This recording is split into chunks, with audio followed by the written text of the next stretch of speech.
a full duplex communication is established.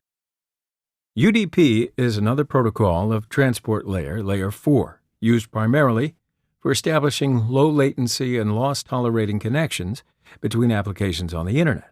TCP has emerged as the dominant protocol used for the bulk of Internet connectivity owing to its services for breaking large data sets into individual packets, checking for and resending lost packets, and reassembling packets into the correct sequence. But these additional services come at a cost in terms of additional data overhead and delays called latency. In contrast, UDP just sends the packets, which means that it has a much lower bandwidth overhead and latency. But packets can be lost or received out of order as a result, owing to the different paths individual packets traverse between sender and receiver. So UDP uses a simple connectionless communication model with a minimum of protocol mechanism. It has no handshaking dialogues and thus exposes the user's program to any unreliability of the underlying network. There is no guarantee of delivery, ordering, or duplicate protection. UDP is suitable for purposes where error checking and correction are either not necessary or are performed in the application.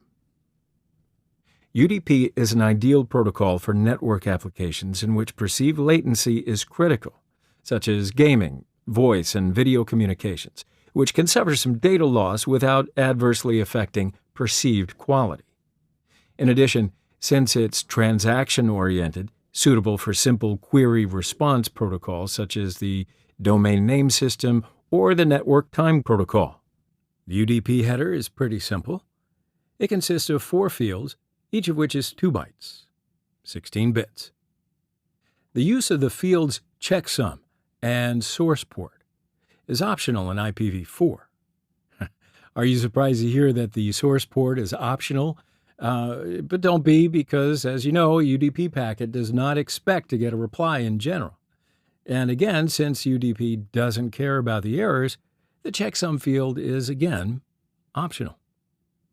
Source port identifies the sender's port, and the destination port identifies the receiver's port as well.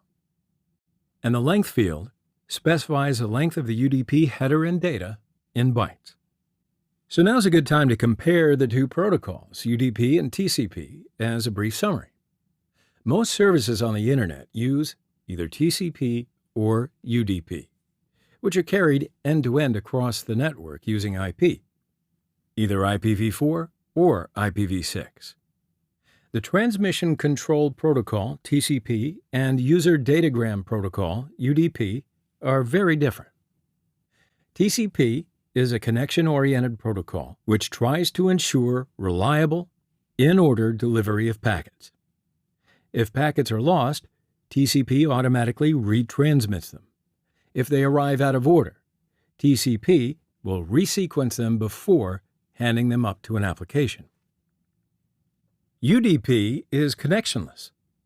The UDP software makes no attempt to associate streams of packets together. So as far as UDP is concerned, each packet is completely independent, unrelated to other packets. No attempt is made by UDP for retransmission or resequencing. If a packet is lost via UDP, it's up to the higher layer application to resend it.